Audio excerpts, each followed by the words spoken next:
Selamat datang di podcast Ujar Pembaca. Ini ada tamu yang sudah sering datang, yaitu Mbak Lita. Saya panggilnya Mbak Lita nih. Dan Mbak Lita ini yang ada hubungannya dengan hari ini adalah kita ngomongin Christine Lavransdatter, Mahkota Bunga dulu. Waktu kita bikin podcast itu, buat saya rasanya hari ini tidak akan pernah terjadi ketika buku keduanya sudah ada, karena belum terjadi bukunya. Nah, terus kita kali ini juga ditemani oleh Fiona yang bertanggung jawab atas cover buku yang bagus ini. Fiona, kenalan dulu kita ya. Iya, halo. Akhirnya ini ketemu ya di Ya, secara face to face maupun dalam layar ya. Betul, iya, Sebelumnya kan cuma via chat aja. betul.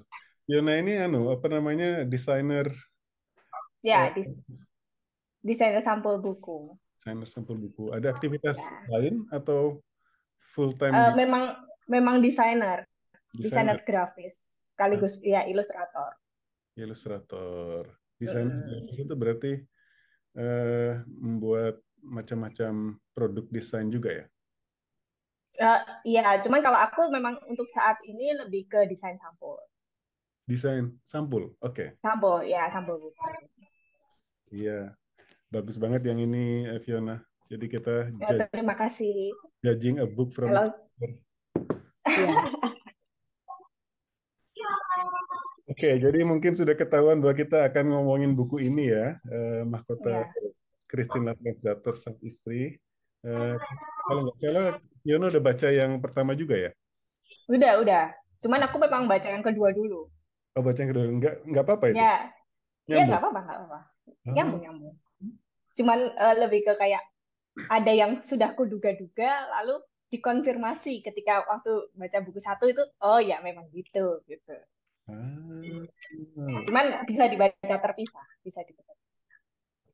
itu belum pernah aku pikirkan sebelumnya. Karena di Oslo itu biasanya bukunya jadi satu, nggak di Oh, trilogi. Jadi oh bukunya berarti tiga. Hmm. Ada yang tiga, ada yang tiga terpisah, ada yang langsung jadi satu gitu. Hmm. Hmm. Baiklah, gimana kalau kita mulai dengan kesan umum dari ini, dari buku satu ini. Kalau mau dikaitkan sama yang pertama juga boleh. Lita dulu kali. Eh, ini akhirnya rasa penasaran terpenuhi setelah berbulan-bulan dihujani spoiler sama Irwan. Iya, karena kan pas di akhir buku satu itu eh, Christine menikah dan akhirnya pindah ke Husabi kan. Akhirnya ceritanya berhenti sampai situ. Juga mengungkap masalah pernikahan antara Lafrance dan Rangfi, Hmm. istrinya. Yang kalau teman-teman nonton di episode buku satu itu pasti ingat gitu. Aku sama Irwan ngomongin itu bagus banget percakapan antara Rangfi dan Lafran. Dan ternyata di sini berlanjut gitu. Terus awalnya itu kan apa namanya waktu di buku pertama kita bertanya-tanya mahkota bunganya apa sih gitu kan. Kok nggak ada hubungan ceritanya dengan sepanjang sejarah perjalanan hidup Christine Lavransdatter ini gitu. Tapi ternyata di sini ada kalau jeli Ya, eh, itu ada terungkap di obrolan antara Gunov ya. Siapa kakaknya Tarlan? iya. Halaman 86 ya. Ya, halaman 86. Itu akhirnya oh ternyata mahkota bunga tuh itu gitu. Nah, Bang. itu Ternyata ada oh, sebenarnya kata aslinya itu Kransen. Kransen mhm. itu bisa diterjemahkan kayak krans, namanya rangkaian bunga yang kalau kita buat kematian-kematian itu kan krans juga namanya. Jadi Mhm. itu aku agak bingung. Ini harusnya diterjemahkan ke mahkota bunga atau ke apa itu istilahnya? Rangkaian bunga, apa namanya? Eh, karangan bunga. Karangan bunga. Iya, karangan bunga. karena nggak harus dia mahkota. Tapi aku juga ingat bahwa di musim panas itu biasanya cewek-cewek selalu pakai bunga yang dirangkai-rangkai jadi kayak ikat kepala itu loh. Nah Hmm. itu juga. Jadi ternyata itu agak gambling sih sebenarnya. Tapi kan jadi ketahuan aku belum baca dulu semuanya. Itu Iya. mahkota emas yang ada bersama di samping jalan itu merefleksikan kehormatan ya. Hmm. Terus ya aku boleh terusin nggak Terusin. sedikit? Jadi seperti yang Fiona bilang tadi, ini cerita kalau nggak baca buku pertamanya nggak apa-apa juga sih. Kita langsung baca buku keduanya gitu. Meskipun saling terkait gitu, tapi masing-masing antara buku satu dan buku dua ya. Aku belum baca buku tiganya. Itu satu cerita utuh gitu. Memang kuat gitu, dan di buku kedua ini juga kan dibagi tiga cerita juga kan, Hmm. antara Christine, Lavran, dan Arlan. Itu kalau aku bisa pecah itu bisa jadi satu-satu gitu. Ini Lavran sendiri ceritanya gitu. Kemudian Christine sendiri seperti kita baca Sembilan dari Nadira aja. Itu kan tiap bab sebetulnya satu cerpen yang kalau kita baca masing-masing nggak masalah gitu. Tapi ini dijahit dan jahitannya tuh kuat banget. Jadi kita ya bisa saling menghubungi antara ketiga cerita ini. Terus Iya, aku pengen tanya sama Fiona, kenapa nggak ada matanya ya? Nah, ini mungkin lebih karena gini. Kalau aku ngerasa selama ini aku baca ya, kalau ada tampilan eh, orang secara utuh, itu tuh aku merasa dalam tanda kutip seperti mendikte. Hmm. Mendikte dalam artian itu eh, ini itu versinya desainer sampulnya gitu.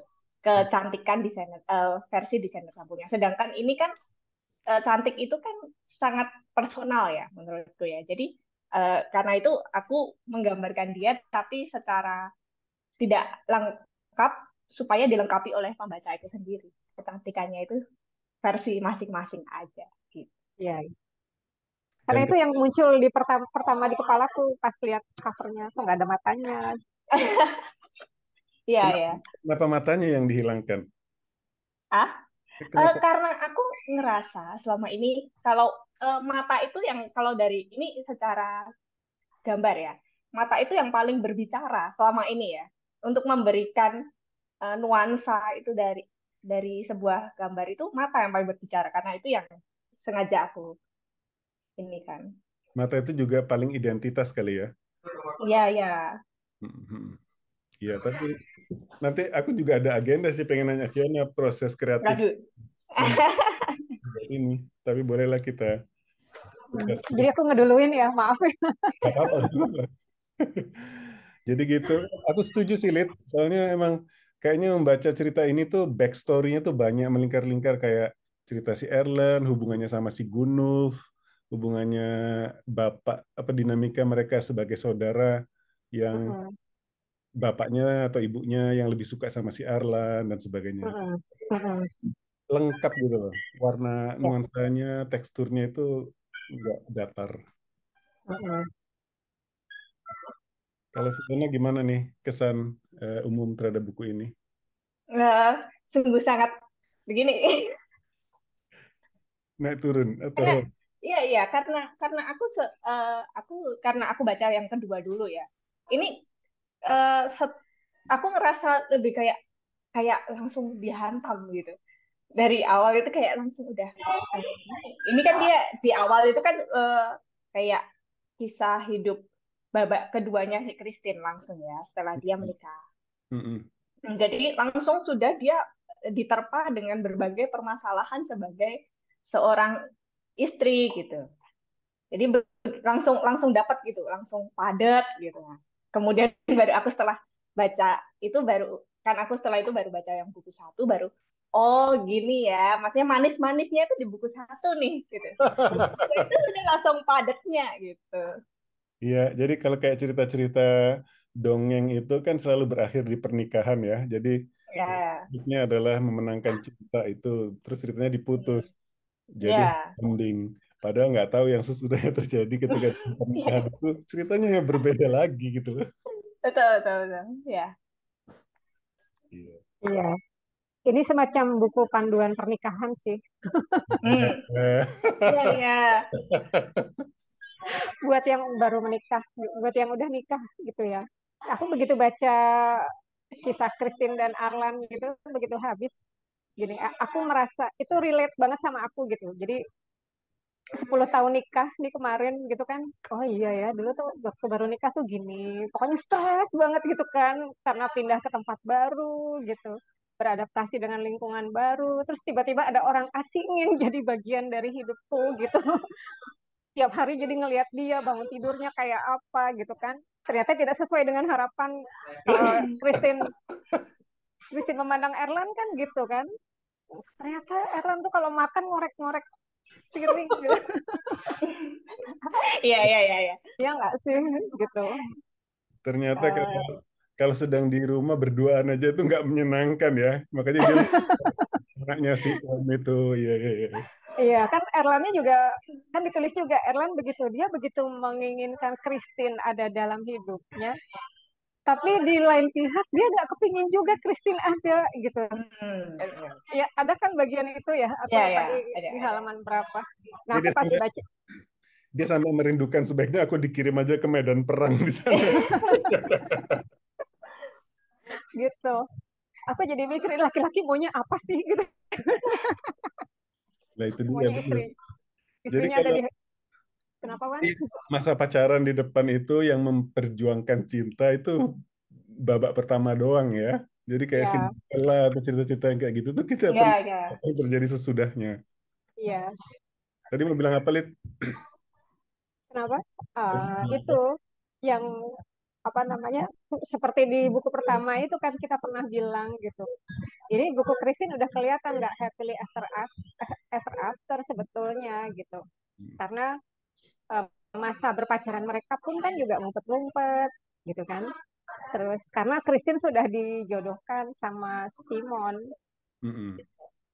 dan itu kemudian menghantui Christine juga kan, betapa saya berdosa, betapa saya sudah melakukan hal yang sama sekali dilarang oleh agama, mempermalukan keluarga gitu. Dan Mm-mm. beban itu kemudian ditumpahkan di buku kedua. Iya, terutama di kelahiran anak pertamanya itu ya, yang dia dibelit-belit perasaan macam-macam. Ya. Mm-mm. Mm-mm. Ya dan aku ngilu-ngilu itu bacanya pas melahirkan. Ada satu hal Iya, iya. Ada satu hal sih nanti yang pengen kalau kita udah agak dalam, aku pengen ngobrolin karena aku nonton yang teater maratonnya itu. Oh, Jadi artinya segala sesuatu yang sedang kita bahas ini lucu juga tuh. Hmm. Mm-mm. Aku pengen tanya itu sebetulnya Wan soal teater. Langsung aja nih. Ya iya, boleh. langsung aja, langsung aja. Ya. Jadi eh, Tarik nafas dulu gitu. pokoknya ini bakal Persiapan dulu. ini bakal panjang. Jadi Christine Lavransdatter ini kan memang sebuah karya yang sudah klasik banget di Norwegia, yang artinya sudah dilakonkan berkali-kali mulai tahun 50-an kalau nggak salah. Jadi semua stereotipikalnya tuh kalau sebelum ini misalnya nih yang meranin Christine selalu orang Norway dan selalu blonde kayak gini kan walaupun ada matanya sih. Terus terus yang aku lihat ini sangat tidak lazim karena yang memerankan Christine ini seorang yang latar belakangnya Iran, orang Iran. Oh. Hmm. Tapi kayaknya dia lahir dan besar di Norwegia karena dia berhasil memakai dialek yang tidak standar. Kalau aku kan masuk ke sini terus belajar bahasa standar itu namanya bahasa Bokmål. Kalau orang asing bisa belajar bahasa Bokmål itu standar. Tapi dia bisa ngomong pakai bahasa Nynorsk. Nynorsk itu bahasa artifisial yang menggabungkan dialek-dialek di sepanjang pantai barat Norwegia. Jadi ada seorang ahli bahasa yang dulu bilang, dialek-dialek ini banyak banget nggak terserap. Mari kita bikinin satu bahasa yang kata-katanya itu terdiri dari dialek-dialek itu. Kayaknya Lita lagi nge-lag nih. Lagi apa? Oh iya, tadi kita freeze. Nah, jadi Oh, eh, itu satu. Yang pertama pemerannya si Christine ini. Yang kedua, di setiap aku belum pernah lihat yang belum sebelumnya, tapi kalau lihat poster-posternya selalu pakai kostum. Jadi kayak kostum zaman dulu, pakai abad pertengahan dan dannya. Ini nggak ada sama sekali di teater yang kedua ini. Di teater, jadi teater ini setupnya seperti meja makan besar gitu. Terus ada 10 orang atau 15 orang lah paling banyak duduk di situ. Pakai baju biasa, beneran baju biasa. Terus layarnya ada 2 layar besar yang bersimpangan begini sehingga bisa dilihat dari berbagai sisi. Lalu ada orang satu yang bawa kamera. Yang bawa kamera inilah yang ngeliatin deket-deket. Kita bisa ngelihat semua itu, jadi si orang bawa kamera ini kita bisa lihat, tetapi hasil kameranya itu salah satu atau tampilan yang harus kita lihat juga. Jadi kita bisa milih kita mau lihat mana, kita mau melihat orang ini sedang berakting langsung, atau kita mau melihat versi kameranya itu. Jadi itu menarik, dan dari sekitar let's say 15 orang, itu yang perannya tetap cuman Christine, Simon, sama Arlan. Yang lainnya itu bisa jadi siapa-siapa. Jadi pada saat dia, ada satu orang yang dia jadi si Rambord, di saat yang lain dia jadi, siapa tuh namanya? Autvina Lafrance, Autvina Gudrunsdatter yang membantu kelahiran pertamanya dia. Kamu di mute, Elit. aku mute barusan berisik banget. Iya, iya. Maaf, aku sedang di kafe Fiona, di Gambir. Jadi itu.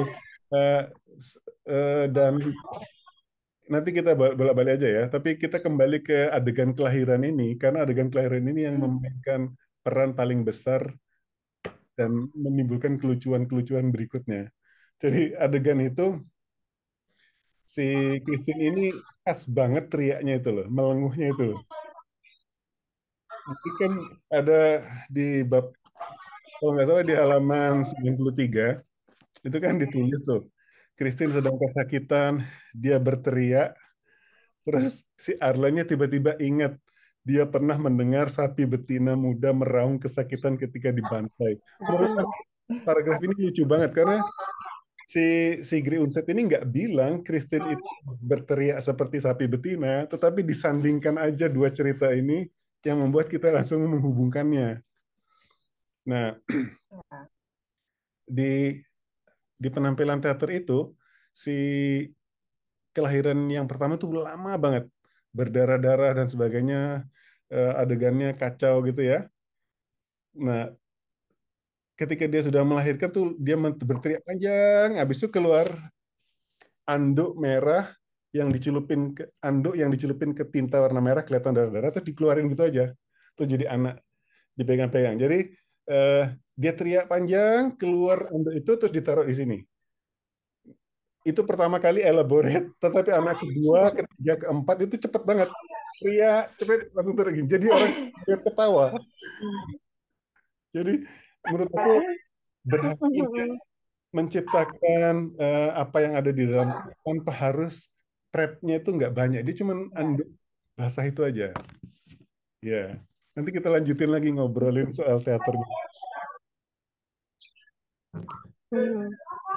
Cerdas sih gitu, menggambarkan adegan lahirannya Christine Iya, dengan handuk dan dan air menggambarkan merah. menggambarkan adegan mereka di gudang itu juga juga seru. Waktu eh, Mhm. Christine sama Erlen yang pertama kali masih pacaran itu loh. Jadi Hmm. eh, nggak ada panggung sih sebenarnya, cuman ada plastik gitu ya. Terus mereka kan ceritanya hujan itu ya kalau nggak salah. Terus mereka harus berteduh di dalam sebuah gudang. Itu yang dilakukan adalah dia robek plastik yang ada di lantai itu. Terus mereka masuk ke situ. Jadi adegannya kelihatan di situ. Dan they get naked and then they start acting gitu ya. Tapi karena dia di dalam plastik, jadi nggak kelihatan ketelanjangannya kan. Terus yang bawain kamera ini bagus juga gitu loh. Jadi kita yang nonton bisa ngelihat langsung mereka sedang di bawah plastik atau kita ngelihat hasil montase kameranya itu. I think that's fascinating. Keren sih. Ya, ya, ya, ya. Jadi gitu. Eh, yang Keren.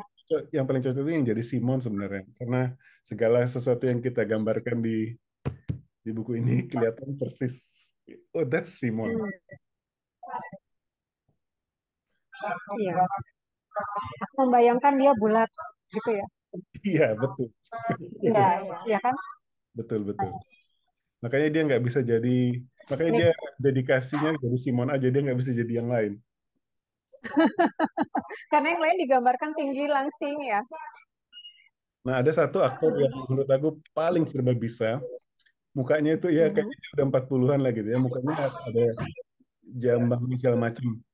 Tapi dia di awal jadi macam-macam sampai akhirnya dia jadi si Orm, Hmm, Arlan. Begitu dia jadi iya. Orm ini, dia langsung datang, mukanya itu seperti anak muda, ekspresinya seperti anak muda yang emo, yang murung gitu ya. Terus dia pakai kaos t-shirt yang judulnya I'm the sunshine of my life gitu. Just for the sake of being ironic. I think it's very funny. Hmm. Dan teater itu yang membuat aku merasa bahwa teks ini sebenarnya ada sisi lucu-lucunya juga loh.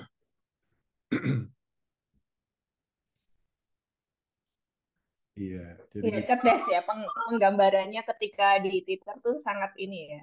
Karena mereka dibatasi waktu, gimana caranya bisa menyampaikan dengan waktu sesingkat mungkin ya, tapi sedapat mungkin ya. Betul. Dan jadi dipilih-pilih juga, nggak semua adegan diomongin. Misalnya adegan si adiknya itu Ulfhill yang diseruduk sama kerbau itu, terus kerbaunya Oh, ya. itu nggak diomongin, nggak digambarin sama sekali. Jadi Oh. ketika hal-hal yang tidak digambarin itu disorot aja orang-orang yang lagi duduk di meja panjang itu, lalu mereka seperti membacakan teksnya. Jadi pada hari itu si Ulwil begini, begini, begini, terus yang terjadi begini-begini, lalu Lafrance memukulnya sampai mati si kerbau itu, gitu aja. Jadi seperti narasi, tapi ganti-ganti gitu. Jadi nggak satu orang doang yang menjadi. Hmm. Menurut aku figur banget. Mungkin susah juga ini. Susah juga menggantikan sapi. Iya, jadi nggak. Jadi kalau menurut aku ini Ya, minimalis. tapi Karena kan waktu harus anak prop macam-macam. Kenapa, Lip? teaternya itu ya. Hmm. Iya enggak, aku mau bilang aku sedih banget waktu si siapa meninggal itu kena campak.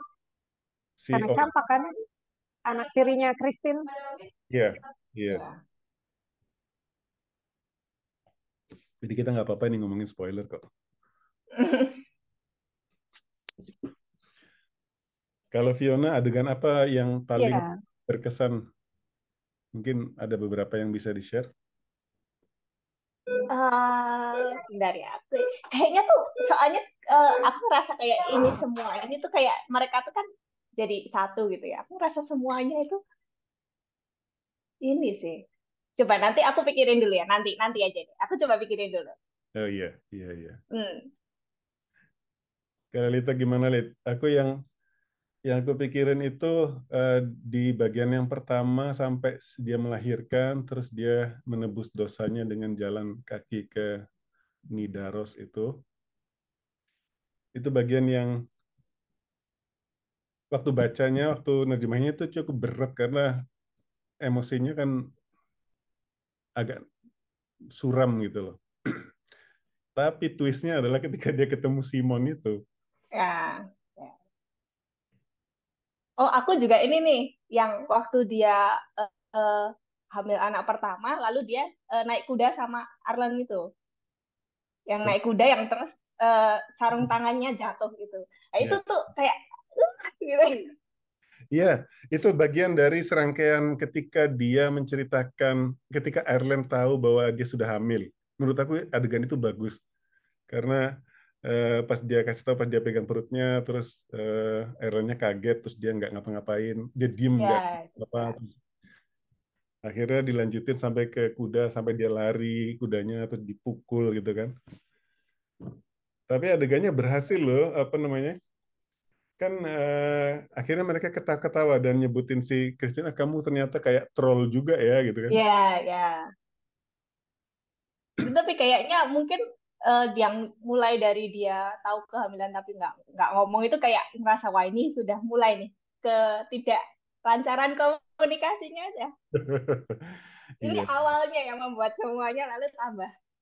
Tapi kalau dipikir-pikir ya wajar sih. Christine itu umurnya masih 20 loh waktu itu. Hmm. Jadi dia Eh, masih apa anak. apa nggak malah lebih? Eh, 20 ya? Mm-mm. Jadi pas menikah tuh 19, terus pas Hmm. kuliah itu masih Oh iya iya, iya. 20 winter kan ngomongnya, 20 musim dingin. Jadi ya wajar aja kalau belum ada kematangan emosi sih. Ya, ya. Mm-mm.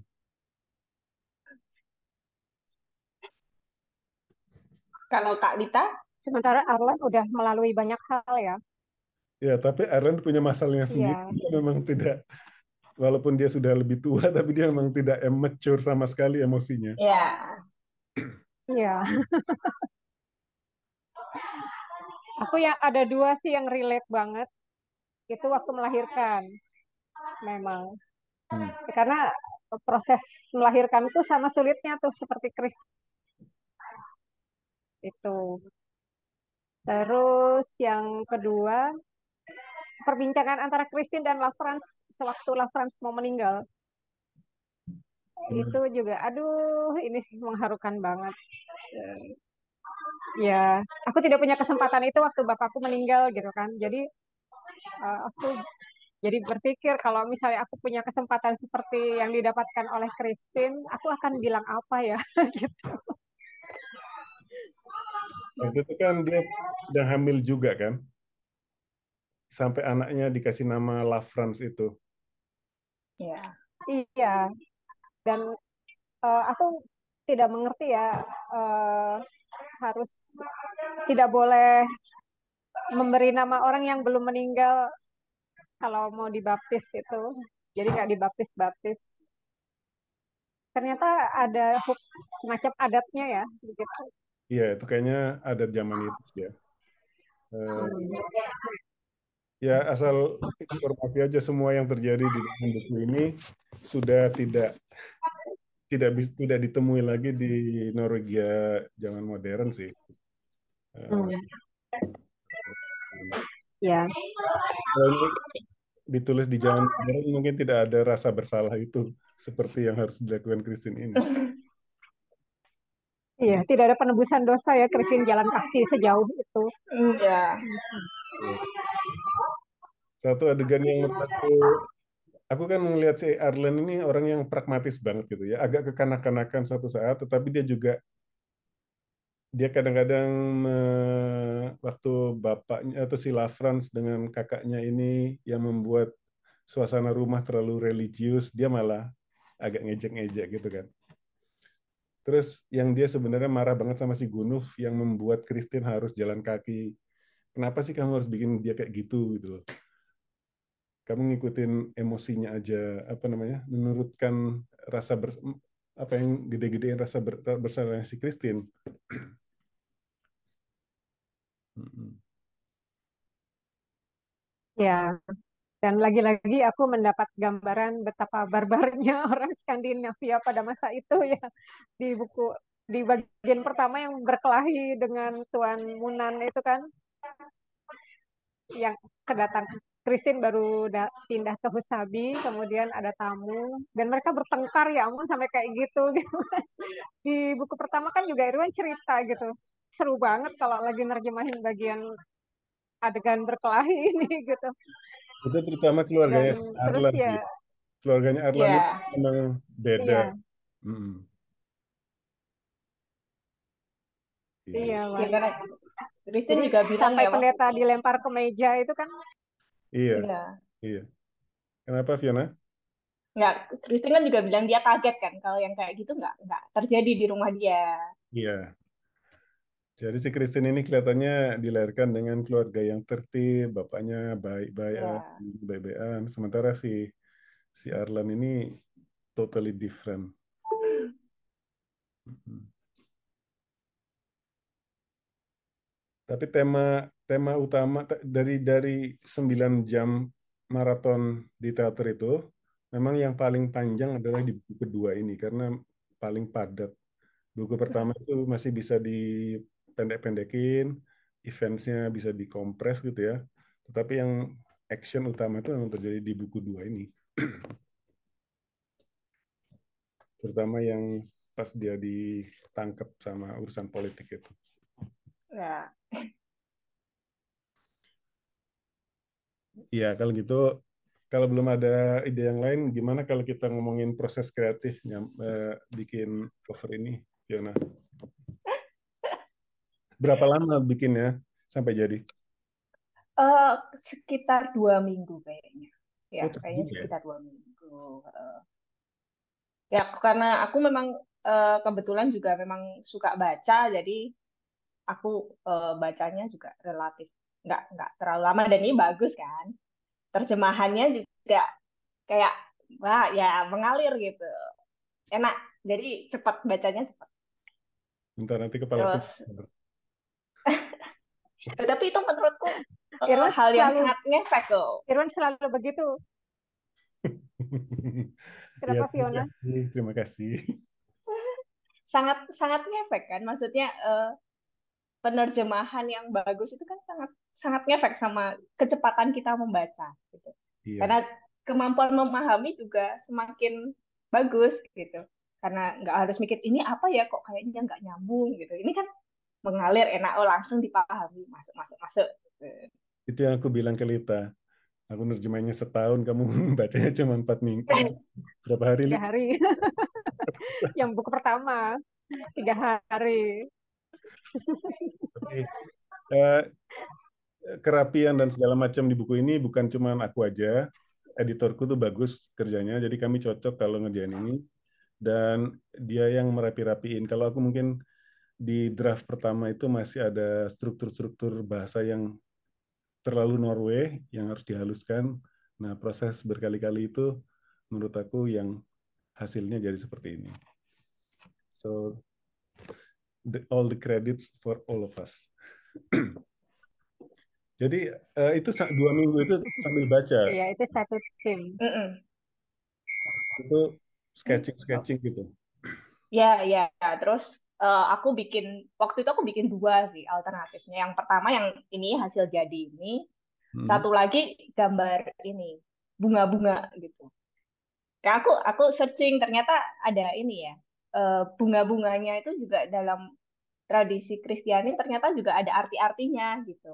Hmm. Cuman setelah aku diskusi sama Kak Eka Kurniawan karena yang cover buku satunya kan juga cewek ya gambarnya ya. Kayaknya lebih sesuai kalau gambarnya juga cewek gitu. Iya, itu soalnya aku guyonin Mas Eka. Mas, kok buku yang pertama kok kurang blond, Mas? Oh iya rambut. Oh iya iya. Rambutnya beda Sebetulnya warna. ya, ini sesuatu yang aku nggak sadari setelah sebelum aku ke sana. Aku pikir kalau blond, blond aja. Ternyata Hmm. yang paling blond itu saat masih anak-anak. Sampai keemasan itu pada saat masih anak-anak. Dan semakin tua, blondnya itu mencoklat gitu loh. Jadi Oh, iya, yang jadi kayak warna rambutnya Donald Trump itu tuh warna rambut anak-anak. Jadi kalau ada kakek-kakek rambutnya kayak gitu, itu aneh banget. langka ya langka. Heeh, pasti dicat lah. Jadi gitu. Hmm. Terus gimana Fiona? Apa namanya? Sebagai desainer samping, Fiona katanya suka baca ya. Apakah Ya. dan nggak semua buku yang harus dibikin soft covernya, apakah Fiona harus suka dulu buku itu atau gimana? Oh enggak, kalau kalau sukanya enggak. Kan maksudnya ini profesi. Justru ini salah satu yang menyenangkan dari aku bikin desain ini karena kalau aku membaca kan selama ini kalau aku beli dan lain-lain kan hanya menuruti preferensi pribadiku yang aku tahu gitu. Hmm. Sedangkan kalau kayak gini kan aku mendapatkan buku-buku yang di luar ini apa ya? Di luar bukan preferensi kayak bukan yang aku tahu aja gitu. Jadi Hmm. kayak memperluas Hmm. bacaan dan wah ternyata ini bagus gitu. Kalau aku nggak dapat ini nggak tahu gitu. ada buku ini. Cuman kalau aku membaca untuk aku sendiri dan untuk membuat desain, itu bacanya berbeda. Berbedanya itu kalau aku membaca untuk bikin sampul itu, aku membaca untuk mencari clue. Kayak ini bagian mana nih yang bisa dipakai untuk cover gitu-gitu. Terus adegan-adegannya juga aku baca berulang-ulang yang mau aku jadiin cover. Misalnya kayak ini ya bukunya. Penampilannya ini aku ambil dari buku halaman 514 di bagian akhir-akhir itu. Karena kan dalam buku ini kan si Christine itu dia ada digambarkan dalam beberapa fase penampilan. Karena kan yang cuman yang di awal-awal itu kan mereka pakai penutup kepala full. Aku takut kalau ini nanti disalahpahami, wah ini biarawati gitu. Sedangkan kalau yang di itu enggak, beda. Jadi itu yang aku ambil. Sebisa mungkin ya jangan sampai salah gitu. Jadi aku baca berulang-ulang. Wah, kamu ngomong itu jadi aku, wah ini benar. Jadi di Kristen yang ini kan dia sudah melewati segala onak dan duri itu kan, ada yang bersama Erlen dan sebagainya. Terus ketika Erlen sudah sembuh, dia udah lega, dia kelihatan dewasa, terus dia jadi cantik lagi. Emang, ya, that's a good choice. Yes. Wah, seneng nih kalau dibilang gitu sama Henry Tuain, berarti nggak salah pilih ya. Iya, karena ya itu emang bener-bener bagus banget itu. Setuju nggak, Lip? Iya. Jadi kerudung itu ya yang memang melambangkan proses kedewasaan perempuan. Aku nggak ngerti sih di Norwegia. Itu lambang udah jadi istri. Itu namanya Scout, SKAUT. Itu memang kerudung putih. Kalau di Rusia gitu kan yang dipakai itu ya apa namanya, aku lupa namanya. Tapi itu tandanya di zaman abad pertengahan kalau kamu sudah kawin pakai itu. Dan itu yang dikasih pertama kali ketika sudah menikah kan? Kayaknya Iya. pertama atau apa yang disematkan gitu. Tapi Iya.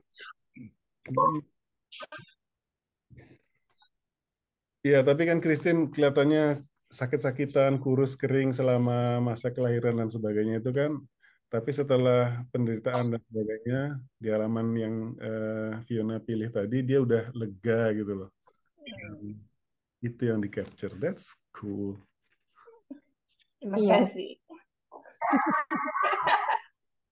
Tapi ya aku bayanginnya ini begitu banyak pilihan ya, sementara cover itu cuma satu halaman, berarti apa decision fatigue gitu ya? Iya, mikirnya lama di ininya, di mana ya yang dipilih gitu mah lama. Dan ini juga kan aku ada gambarin, ada mawarnya itu kan. Aku juga maksudnya tidak hanya objek utama, tapi objek pendampingnya itu juga ada kepikiran nih gitu.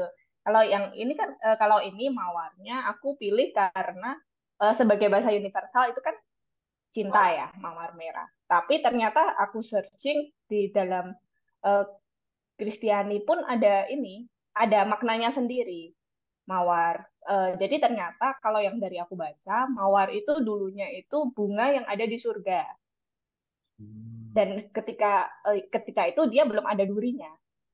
Lalu ketika manusia itu sudah jatuh gitu, akhirnya baru bunga mawar ini dia tumbuh di bumi dan ada durinya. Durinya itu untuk menggambarkan itu kejatuhan manusia itu, dan wanginya dan keindahannya itu mengingatkan manusia terhadap kemegahan surga. Aku ngerasa kayak ini cukup bisa menggambarkan gitu. Iya. Wow. Ya, karena itu yang apa yang ditakuti Christine, yang menjadi pemikiran Christine juga kan, ketika dia berdosa. Betul. Mawar berduri. Iya. Terus dari segi warna gimana? Kalau warna ini memang Kak Eka Kurniawan memang ada request warnanya mau yang pastel. Bukan mau pink, mau yang merah muda. Pastel. Ini pastel. Ini aku terus ngasihnya merah muda. Iya, iya. Aku sebelum itu ada ngasih agak gelap gitu, cuman hitam gitu, cuman akhirnya yang dipilih yang Iya, soalnya ada yang komentar langsung, oh ini feminin sekali, bagus gitu loh. Ini lebih oh ada. ya, Karena cover pertama kan biru, maskulin itu. ya, Nah, sekarang jadi feminin. Dan yang ketangkep di sini adalah Rona pipi merah, wanita-wanita muda Skandinavia. Itu aku ah, dulu diwarnain merah, ternyata enggak, kalau kedinginan dia jadi merah. ya alami ya. Hmm, Pas banget nih ketangkep. Ya, aku bersyukurnya nggak yang digambarkan bukan Husabi gitu, atau Christine dan anak-anaknya gitu. Maksudnya 6 orang ya. Gitu. Jadi lebih memang menggambarkan si Christine-nya ini kan, bukan Ya, dia sebagai ibu, bukan dia sebagai apa namanya, dikelilingi oleh keluarga yang sudah menjadi besar gitu. hmm, ya, Ya, ya. dan aku Karena jadi senang bayanganku tentang Erlan jadi tidak rusak. Biasanya kalau udah digambar, kenapa kalau sudah digambar, kenapa, Kak Dita? iya, jadi ya kadang nggak sesuai aja sama bayanganku gitu kan. Tapi kalau Iya Christine, kan, itu tapi kalau kan Christine kayak ini kan memang memang ya kayak gitu, dan ini kan memang nggak terlalu sempurna menggambarkan muka orang kan. Kalau yang ya, Fiona gambar gitu. Jadi ya kita bebas mengimajinasikan Christine itu sebagai perempuan yang seperti apa. iya, iya, ya. Itu karena aku juga sebagai pembaca ya itu tadi seperti Kak Lita, aku juga sering kayak gitu. Jadi kecuali ada request khusus ya dari Hmm. ininya, aku akan sebisa mungkin nggak nampilin wajah utuh. Berarti kalau kalian nonton film dari buku gimana tuh? Adaptasi buku gimana? Sering kecewa atau sering sering lebih Ya, enggak? yang lebih lebih sering ininya ya nggak sesuai bayangan gitu. Iya, iya, iya, iya. Seringnya gitu. Iya. Aku Cuman ya Ya, tergantung lagi kan gimana caranya mereka menyampaikan. iya, iya, setuju, setuju. Aku kalau kalau yang kayak gitu tuh aku jadi inget. yang sempurna pas banget bayanganku tuh ini Profesor Snape. Ya memang kayak gitu tuh. Alan Rickman bagus banget. Oh, Harry Potter. Ya, Kalau aku mau ngasih contoh tadi yang jauh lebih ke belakang lagi, Lid, yang ketahuan umur kita, Lid. Aku yang kecewa banget itu adalah Brahma Kumbara. walah. Karena dengerin ceritanya Sandiwara Wadinya gini, begitu difilmkan, loh, kok nggak sesuai gambarannya. Hmm, Tapi emang emang nggak akan pernah bener sih, masalahnya hampir seperti seperti penerjemahan lah ya. Kalau dia jadi kalau bener itu nggak akan disebut, tapi kalau nggak bener baru disebut gitu. iya, ya begitu. Terus ngomongin apa nih kita? Hmm. Waktu aku nerjemahin, salah satu yang sering dibicarakan dengan editor adalah perpolitikan Norwegianya ini. Jadi si ini, rajanya ini. Kalau dari sisi pembaca, melihatnya gimana? Apakah itu sesuatu yang atau yang bagaimana? Membingungkan atau tidak, misalnya? Cukup ini ya, kalau aku cukup kompleks gitu rasanya. Jadi maksudnya membacanya harus benar-benar ini runut gitu. Hmm. Kalau kalau enggak ya susah ngikutinnya. Kalau kalau enggak runut. Iya, Tapi menarik. kalau aku sih terlepas dari detail-detail politiknya ya, yang aku lihat Mm-mm. transformasi karakter Simon. Buku satu kan dia digambarinnya ya anak manja, anak cabi yang ya nurut-nurut aja sama orang tua. Tetapi di buku ini kelihatan banget dia transformasi dari jadi cowok banget yang gimana gitu. What do you think? Itu nyambung dari ini ya, yang episode pertama kemarin waktu Kak Lita sama Kak Irwan ya kan ada yang nyebut ya. Di buku kedua Simon balik gitu. Iya, itu spoiler. Iya nggak ini kan ini ya. Iya, terus aku ngomel-ngomel tuh Irwan nih, spoiler gitu. Tapi kalau buat aku mungkin perpolitikan itu menarik karena itu menggambarkan posisinya Erland. Kan dari buku pertama itu digambarkan dia tuh anak orang terpandang kan, gitu. Dia pernah menjadi pembantu raja, dia pernah ngapain gitu. Terus di buku kedua ini kan digambarkan dia berhasil membangun perahu. Sampai punya berapa perahu dengan awaknya, dengan pelayan-pelayannya gitu. Dan dengan posisi dia kemudian berkonflik dengan raja sekalian gitu kan, gak tanggung-tanggung, bukan bukan Demang, bukan dengan gubernur gitu, tetapi dengan raja langsung nih gitu. Itu bisa benar-benar menggambarkan nih, oh ternyata Arlan tuh posisinya tuh di sini sebenarnya gitu. Dan kalau aku runut lagi ke buku pertama itu menjadi pertimbangan besar juga kan buat Lafran buat waktu Arlan menerima uh, Arlan sebagai menantunya gitu. Benar nggak keluarga saya ini cocok nggak untuk keluarganya Arlan gitu. Christine ini bagaimana nanti posisinya ketika dia sudah menjadi istrinya Arlan dan segala macamnya itu. Dan di politik itu kelihatan. Ya, dan terkait sama La France tadi, La France itu sikapnya bagus banget ya. Ketika Christine masih sering menyalahkan suaminya dengan masa lalunya yang sebegitunya sih, La France bilang, malah La France yang memaafkan lebih dulu atau bahkan dia bilang waktu perjalanan habis ngasih tahu anak kelahirannya itu loh, kan dia naik ski sama bareng-bareng pulang ke Husabi, terus si La France bilang, kamu jangan sebut-sebut hal itu lagi gitu kan. Menurut aku La France itu sosok yang luar biasa sih. Hmm. Ya. Hmm. Terus, Iya. ya dan seperti Lita bilang tadi itu kan tuduhannya itu kan kudeta ya, pengkhianatan. Jadi dia dianggap melakukan apa makar terhadap raja karena dia menolong ada anak raja yang lain di Swedia gitu. Walaupun sebenarnya aku nggak tergerak sih sampai mencari detail-detail sejarahnya itu. Walaupun di sini banyak disebut nama-nama itu, sebenarnya kan bisa dicari apa yang terjadi. Tapi menurut aku it's beside the point karena at least it shows how important the issue was sampai dia harus dibawa tukang siksa dari Perancis yang tormentor dari Perancis itu kan.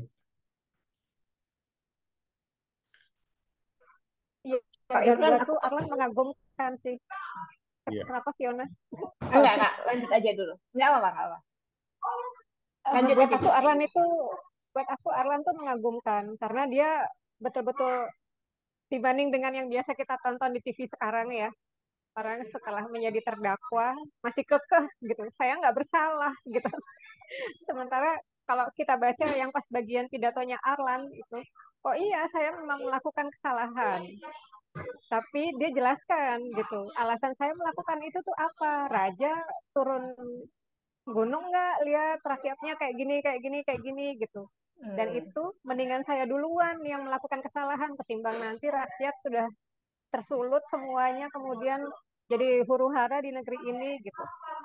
Dan buatku tuh itu sikap politik yang harusnya ditiru oleh mereka yang sekarang ngotot tidak melakukan kesalahan meskipun sudah didudukan sebagai terdakwa. Dan, Relate-nya di situ. ya. Ya. Gimana Fiona? Oh enggak, aku mau tanyanya gini. Ini aku penasaran sih sebagai penerjemah ya. Kak Irwan kan ini buku kedua ad, eh, apakah kemarin kan waktu di buku pertama itu Kak Irwan bilang kalau tokoh salah satu tokoh yang paling disukai itu La France ya. Hmm. Kalau di buku dua siapa Kak Irwan? Eh, ini ya yang paling disukai. Sekarang makin banyak. Apakah masih sama? Aku ya Oke. masih tetap suka ya, cuman aku jadi lebih suka sama Simon karena aku ngelihat transformasinya dia bahwa di saat-saat yang sulit pun dia berhasil, dia mau menolong orang yang menyakitinya dulu gitu loh. Ya. Tapi yang bagusnya dari si Sigrid Undset ini dia tidak memberi tokoh yang hitam putih gitu loh. Walaupun sebenarnya Lafrance itu agak terlalu hitam putih, agak terlalu sempurna, walaupun enggak juga sih. Tapi si Simon ini kan kelihatan transformasinya, kelemahan dan kekurangannya ada Ya, juga gitu kan. ya, Sementara ya. Harlan pun juga di satu sisi dia mengagumkan sebagai pemimpin pemberontakan dengan idealismenya, tapi kalau dia sedang nungguin kelahiran anaknya, dia nyebelin kan. Anak pertamanya dibilang saya belum bisa suka sama kamu, kamu bikin istri saya, anak pertamanya kamu bikin istri saya berhari-hari kesakitan gitu, saya belum memaafkan kamu. Jadi ada kekonyolan-kekonyolan di sisi pribadi, tetapi di sisi publiknya dia hebat gitu loh. Belum lagi kekonyolannya ketika dia di apa namanya, dirayu sama siapa tuh namanya, eh, yang di kota itu loh. Aduh, Iya, Iya, Nyonya Nyonya Bar nyonya itu ya, siapa ya? istrinya siapa itu? ya, yang Iya, akhirnya iya, iya. tertangkap itu kan dia gara-gara Itu juga benar itu kayak konyol banget gitu. Ya bukan konyol banget, tapi maksudnya karena kesembronoan gitu ya. Jadi kena gitu. iya, tapi relatable, nggak sempurna gitu. Betul, betul sangat manusiawi ya. Mm-mm. Ini yang bikin kayak, iya itu yang kayak bikin eh, mau kayak aku mau marah, mau apa, tapi Iya, aduh gitu. menurut aku buku yang bagus tuh kayak gitu, kita Betul. nggak bisa cuman satu aja kita sematkan karakter ke satu orang gitu loh. Orang itu bisa macam-macam gitu loh. Iya, iya, betul, betul.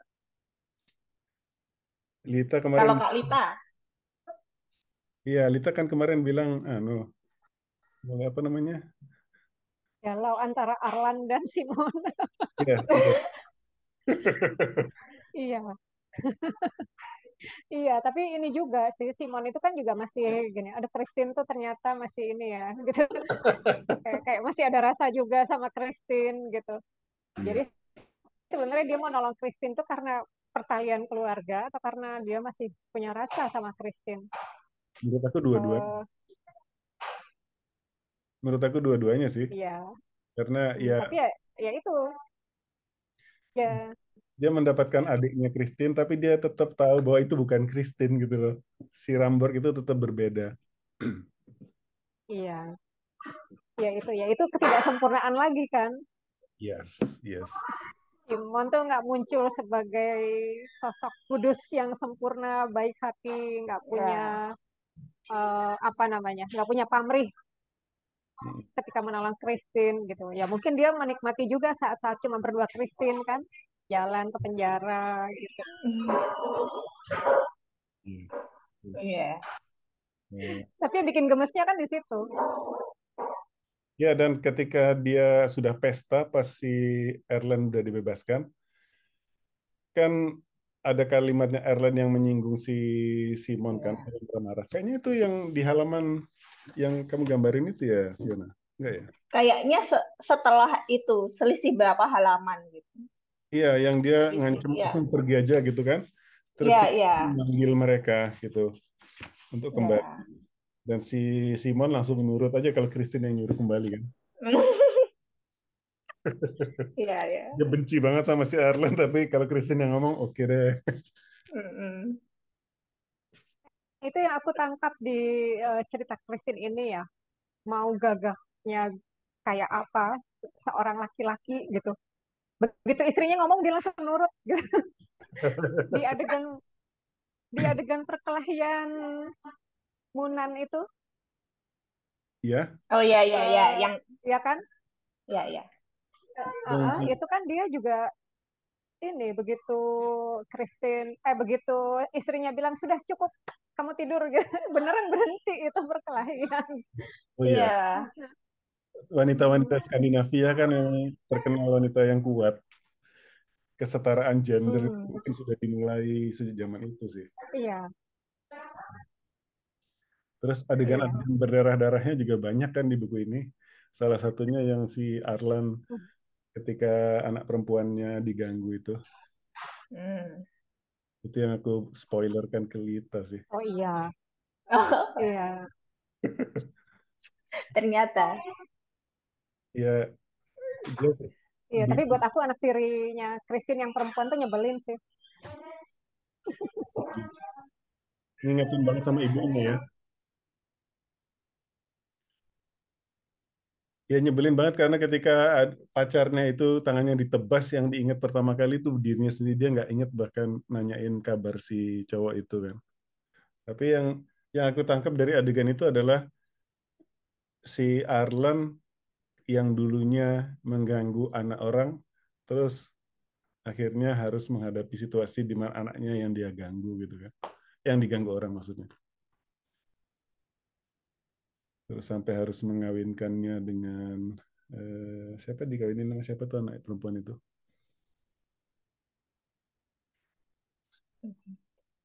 Mm-mm. Untuk detail yang Ya, seperti aku itu lupa. aku lupa. Iya, Juga iya. lupa. Aku juga. Aku udah lama sih berbaca lagi, belum sampai situ. Tapi ya itulah ya, banyak banyak sekali yang kecil-kecil, detail-detailnya tuh teksturnya macam nggak rata gitu. Jadi ya, menyenangkan bacanya menurut aku. Iya. Dan apa aku agak kagetnya kan digambarkan Lafrance itu sudah tua sekali, sudah lemah gitu ya. Yang pipinya jadi kurus, tulang-tulangnya jadi kelihatan gitu. Begitu diomongin umurnya, wah 54. Kalau buat orang sekarang itu kan masih muda ya, Iya, gitu. Ya, ya. Ya. betul. Kita berapa tahun lagi, Wan, segitu? Ini ngomongin umur. Oh, iya. Habis ngomongin drama Kumbara sih. Iya. Eh, Jadi Fiona kami berdua sebentar lagi mencapai usia lansia.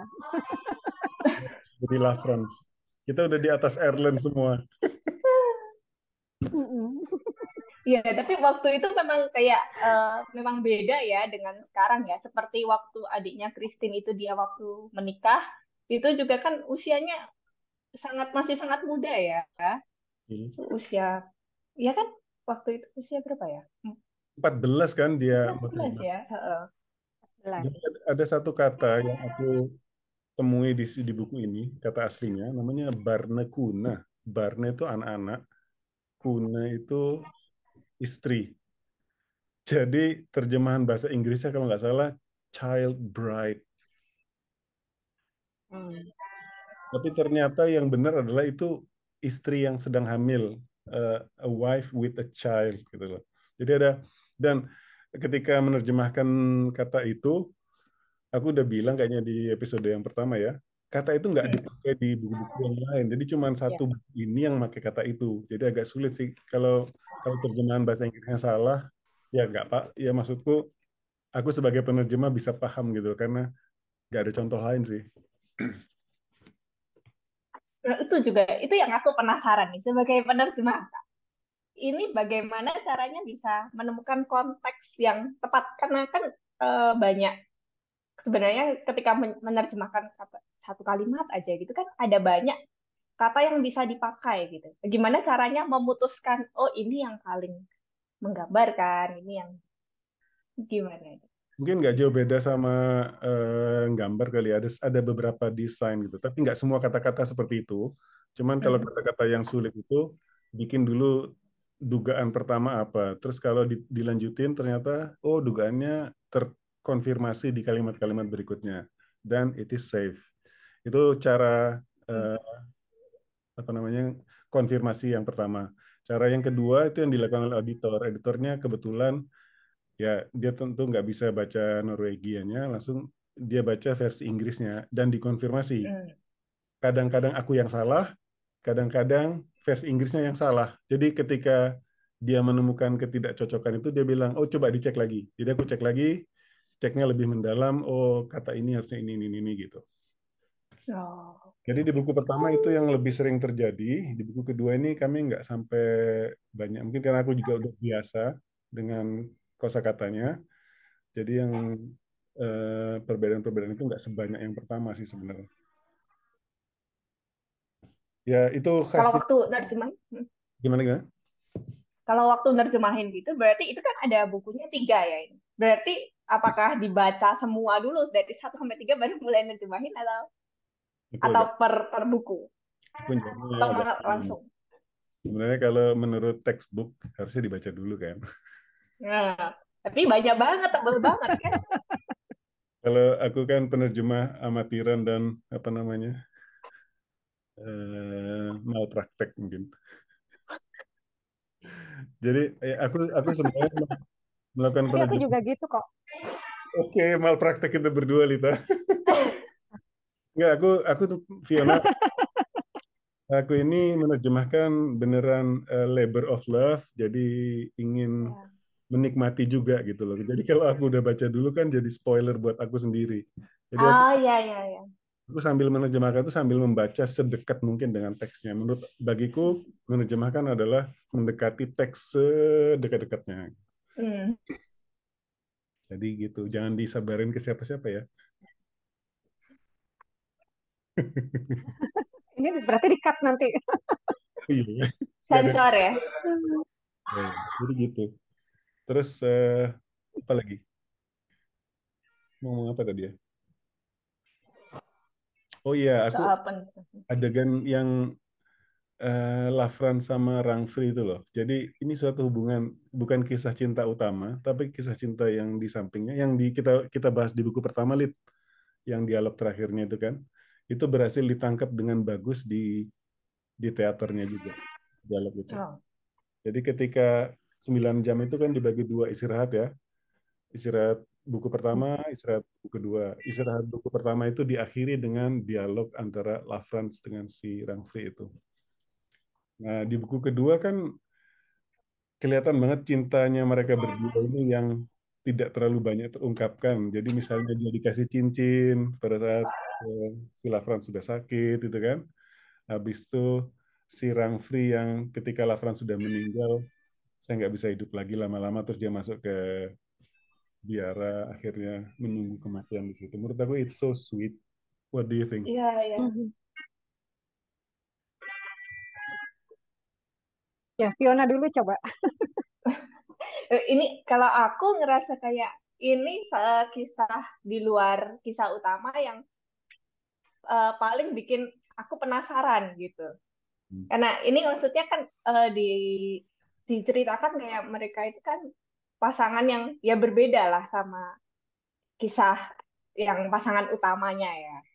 Tapi ternyata pun kemudian ada diceritakan mereka naik turunnya hubungan mereka kayak oh ternyata gini ya ternyata gitu. Itu salah satu yang bikin oh ya memang ini buku ini sangat manusiawi ya semua tokoh-tokohnya itu kayak semuanya punya rahasia sendiri, punya konflik sendiri gitu kayak. Setuju, setuju. Gimana, Lid? Kalau aku memandang hubungan antara Lafrance dan Rangfi itu sebagai kontradiktif antara Christine dan Arlan. Jadi ini yang baru mulai menikah kayak gini nih, gitu. Eh, Sementara Lafran dan Rangfri yang sudah puluhan tahun hidup bersama, gitu kan, ketika mereka mengkilas balik hubungan mereka di awal-awal pernikahan kan digambarkan yang Lafran malu-malu sewaktu melamar gitu. Eh, jadi kita akan dapat gambaran nanti lama-lama Christine dan Arlan juga akan kayak gini nih gitu.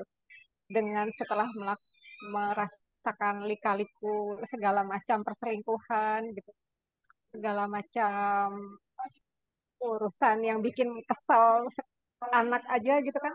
Dia kan ada adegan juga kan Arlan itu membandingkan antara Kristen dengan istri dia sebelumnya. Kalau istri dia yang sebelumnya tuh nggak kepingin anaknya deket-deket Hmm. pada di dekat si istri gitu. Jadi anak-anaknya larinya ke Arlan. Kemudian tapi kok Christine begitu punya anak dia jadi nggak punya waktu berdua nih sama si Christine gitu kan dia sebel juga gitu. Anak melulu gue kapan gitu kan. Iya, dan ada salah satu ungkapannya si Arlan yang bilang, kayaknya anak-anak itu menghisap kehidupan dari dirimu, Christine. Kamu jadi nggak nggak kelihatan hidup lagi gara-gara anak-anakmu itu. Dan dia ngomongin kayak gitu tuh nggak dalam rangka guyon ya. Kalau tangkap Iya, ya, it's like a childish. expression of a man. Jadi bener omonganku waktu itu kan, laki-laki itu biar bagaimana tetap anak-anak, mau umurnya berapa juga. Kecuali Simon kan enggak. Simon itu udah bapak-bapak dari muda. Simon itu kebalikan loh. Dia dari muda udah bapak-bapak sampai akhirnya anak kecil yang dia anggap anak-anak itu dikawinin sama dia gitu. Menurut aku perkawinannya Simon sama si Ramborg adiknya itu juga lucu loh. Iya, iya, dan aku mengagumi keberanian Rambut. Karena gini, Ya, pokoknya ya. tunggu aku ya 2 musim dingin lagi. Nah itu yang aku nggak ngerti sebenarnya. Itu anak umur 14 tahun loh. Iya, makanya aku bilang berani gitu. Tertarik sama om-om. Dia sudah yakin.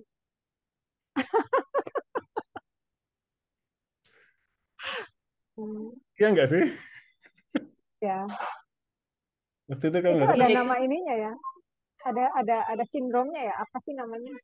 nggak sampai Lupa. sesindrom itu sih. Menurut aku Iya dugaan sih. itu karena dia merasa nyaman sekali dengan si Simon, walaupun kenyamanan Hmm. antara kenyamanan seorang uncle di mixed up dengan kenyamanan bersama seorang suami gitu loh. Dan ini spoiler apa enggak ya? Eh, itu pun akhirnya kan ketahuan bahwa akhirnya si Ramborg ini kedewasaannya tuh nggak sama sama kedewasaannya Christine karena dia terlalu muda ketika menikah yang menyebabkan dia nggak ngelihat opsi-opsi hidup yang lain. Oh, kayaknya urusan sepatu anak-anak itu loh yang dia bilang bahkan Rambo ketika menjadi istri itu dia masih pakai sepatu kanak-kanaknya Oh, itu. iya, iya. Masih bisa dipakai. Masih muat Iya, dipakai. iya, iya, iya. Banyak sih simbol-simbolis kecil-kecil gitu. Ya. Dan beda dengan dan beda dengan Christine ya. Christine itu kan yang kayaknya susah ninggalin anak-anaknya di rumah gitu. Iya. Sementara kan begitu Christine pindah ke rumahnya Simon kan kita dapat cerita Rambut itu eh, enak aja gitu dia pergi sama siapa anaknya ditinggal di rumah gitu. Mm, mm. Oh iya, kembali tadi Lid kamu kan bilang bahwa ada si kisah cinta Lafrance dengan Rangfri itu seperti seperti kontradiksinya kalau aku ngelihatnya berbeda. Yang aku lihat adalah si Lafrance dengan si Rangfri ini agak bisa dibilang iri dengan kisah cinta Lafrance karena mereka mengikutkan kata hati. Sementara tema utama hubungan mereka adalah menahan kata hati itu. Nggak ada satu juga yang mengikuti kata hati. Yang si Lafrance mengikuti norma-norma, jadi bagaimana caranya menjadi suami yang baik dan sebagainya. Sementara si Rangfri ini mungkin karena ada tragedi di masa mudanya yang membuat dia agak agak terhalang gitu untuk menyampaikan rasa cintanya itu gitu. Jadi dia begitu anaknya lari terus kawin dengan cowok pilihannya itu, menurut aku sih ya mungkin bisa bikin malu keluarga, tetapi akhirnya anak saya bisa mengikuti kata hatinya gitu. Itu yang aku baca sih. Iya, iya. Mm. Ya itu aku setuju. Dari buku pertama itu kan udah keluar ya Mm. obrolan-obrolan itu. Mm-mm. Dan makin waktu itu kan bahkan si Lafran cuma diem-diem aja ya, nggak pernah ngomong ya. Di belakang kan di buku kedua ini makin diomongin kan itu. Iya, iya. Betapa aku ini ingin kamu dekati sebagai orang, aku ingin kamu menangkan, bukan karena bukan karena kamu menjalankan agama untuk menjadi suamiku Iya, gitu. iya. Ya. She wants to be desired, not just being served as Hmm, religiously. iya, itu menyentuh banget sih pokoknya dari buku pertama percakapan antara Lavance dan Rangfi itu menyentuh kalau buatku ya Ya. selalu bikin haru.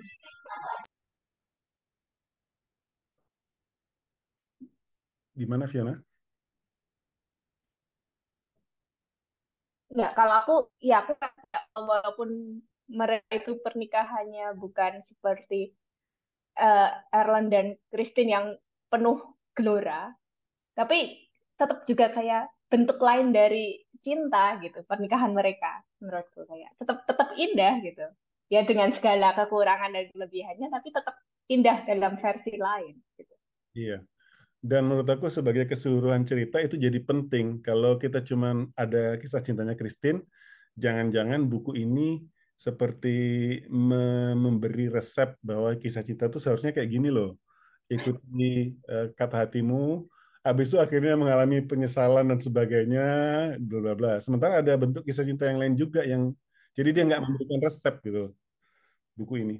iya, iya, iya. Betul. Ya, ini jadi ya itu balik lagi ke yang aku bilang di awal tadi. Hmm. Eh, buku ini terdiri dari 3 cerita. Lafran, Christine, dan Arlan. Dan masing-masing punya dinamika kehidupannya sendiri yang kemudian dijahit menjadi satu di buku sang istri ini. Iya. Menurutmu anak Christine kebanyakan nggak?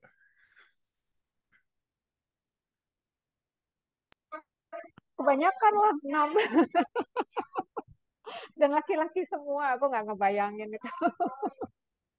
Aku Nggak tahu ya, mungkin di usia aku sekarang, aku udah nggak punya tenaga buat mengurus lebih dari 1 anak, jadi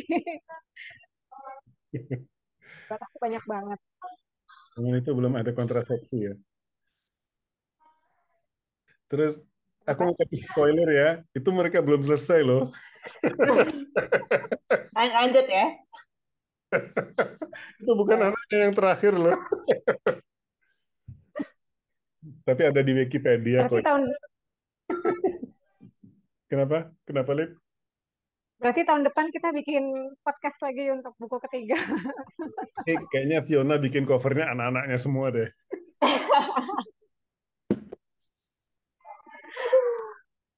Jadi ya gitu menurut aku kayaknya nggak terlalu dipikirin gitu ya. Atau memang nggak ada kesan sama sekali bahwa keluarga itu bisa direncanakan di buku ini. Hmm, hmm. Mm-mm. Iya, tapi ada juga adegan ini kan, Arlan itu bingung kok setiap dia pergi selalu ada anak baru gitu, begitu pulang. Lu pikir siapa Arlan? Iya.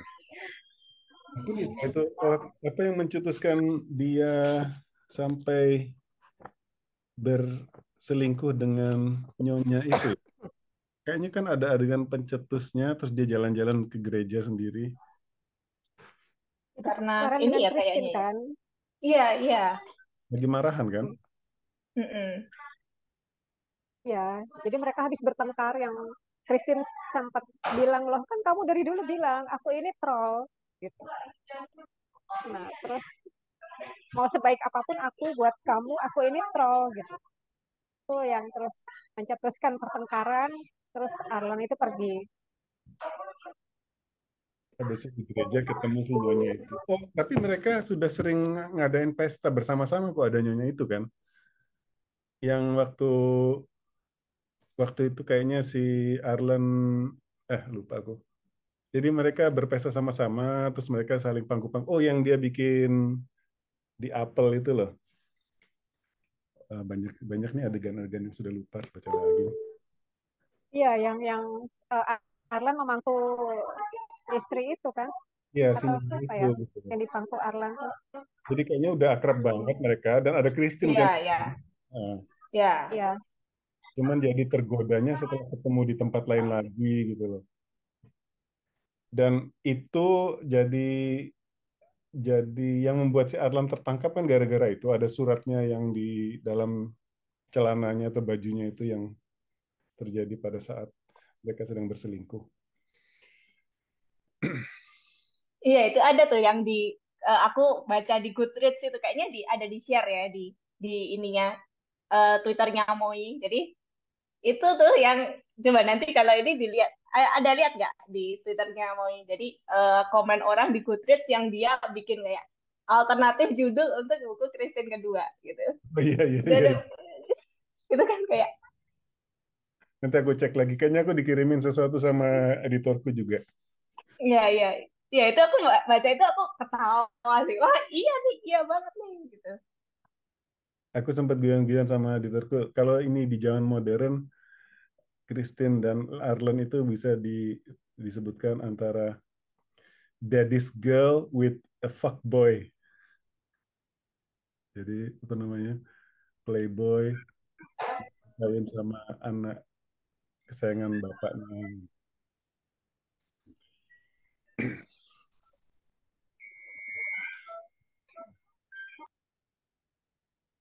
Ya, cuman kalau aku yang aku suka itu adalah Christine walaupun dengan segala kehidupannya yang berliku dan penuh ombak dengan Arlen dia kayak nggak apa ya? Ya dia nggak ngelirik ke sana sini juga. Jadi kayak dia walaupun ada penyesalan tapi dia memang dia milih Arlen gitu. That's a good point. Jadi bener ya, si terlepas dari banyak orang yang mencintai si Christine ini nggak pernah jatuh cinta sama orang lain ya. That's a good point. Bagi dia Arlen lah satu-satunya Iya, laki buat dia. Iya, iya. iya.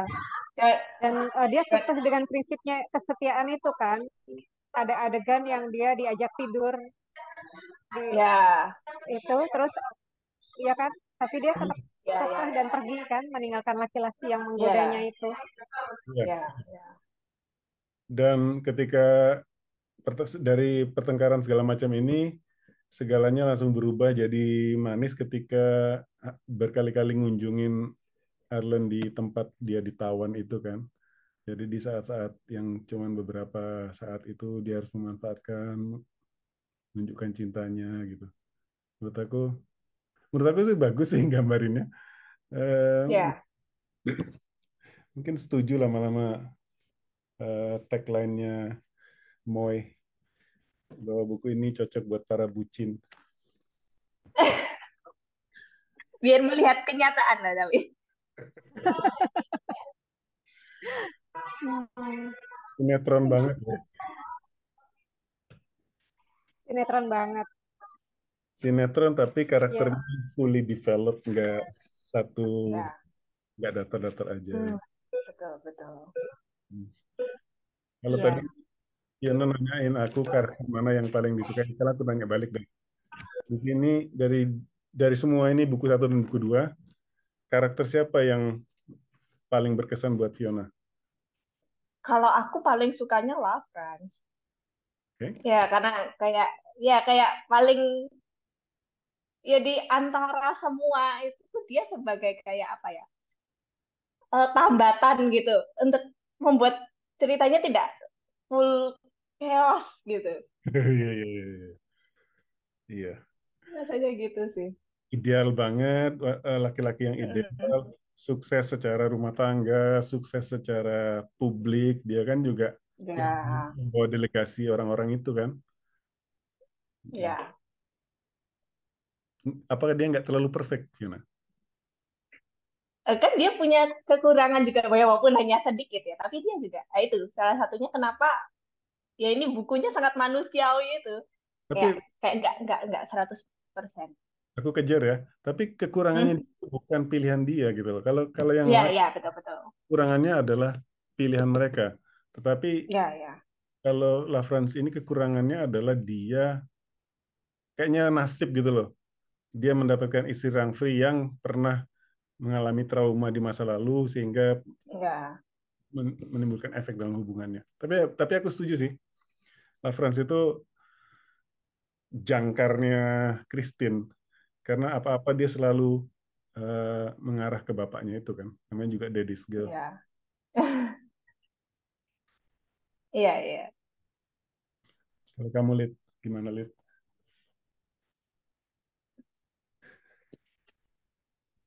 Aku justru ngelihat sosok Orm itu menarik. Siapa anaknya Arlan? Oh, ya. Yang laki-laki. Eh, dia bisa menerima Christine meskipun dari ketika awal-awal pertama ketemu kan sikapnya kayak gitu ya. Hmm. Tapi dia seperti menemukan ibu baru yang kok ideal banget gitu. Ibu tiriku tolong ceritakan aku dong gitu. Iya. Iya, Nah iya. mungkin itu dia nggak dapatkan dari ibu kandungnya sendiri kan. Plus bahkan dia nggak mendapatkan itu dari bapaknya kan. Bapaknya nggak terlalu halus sama dia. Iya. Karena bapaknya nganggap dia itu tidak kurang kurang cowok lah gitu. Seperti Eh, iya. Jelas nggak? Soalnya barusan ada lambang unstable connection. tadi hilang sedikit, Lid. Hmm, Mau diulang? Silakan. dari mana ya? Dari semuanya aja. Iya, aku terkesan sama sosok Orm itu, Yo. anaknya Arlan. Karena dari awal meskipun sempat nolak ya, kan Hmm. gitu. Tapi dia seperti menemukan sosok ibu yang ideal di diri Christine gitu, yang mungkin itu nggak dia dapatkan di ibu kandungnya sendiri gitu. Hmm. Ya.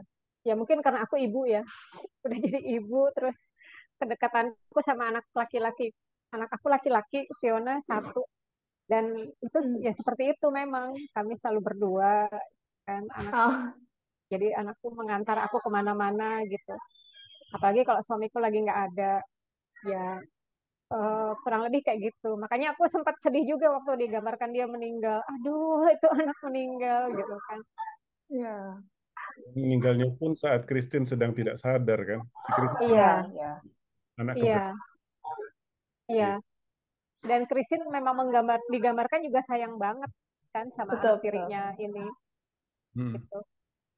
Kalau soal hubungan sama La France ya anak perempuan manapun yang begitu dekat sama bapaknya biasanya akan seperti itu.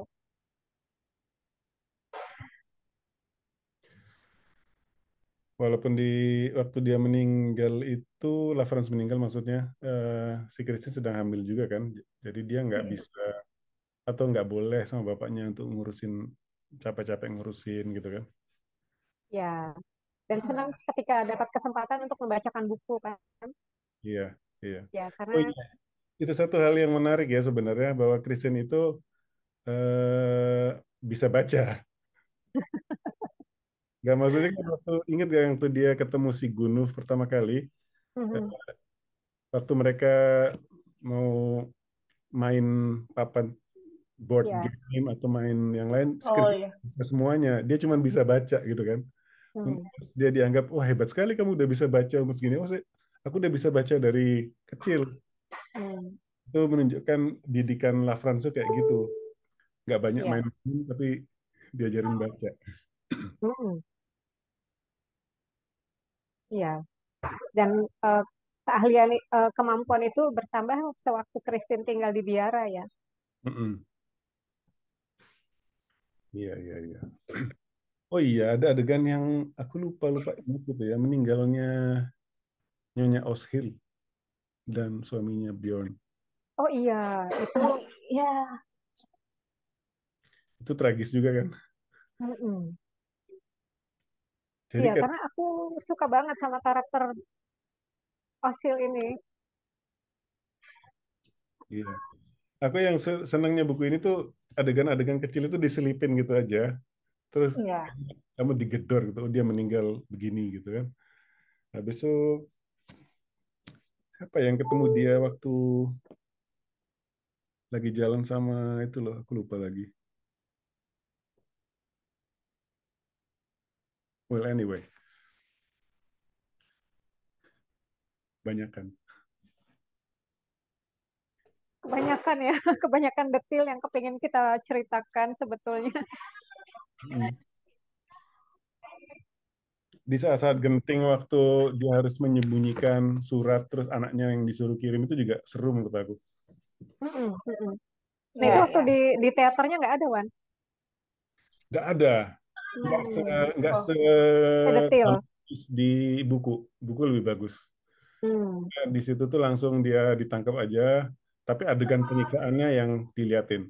hmm, Jadi oh iya, aku mau cerita dikit lagi soal teater nih, soal kehamilan yang berkali-kali nih.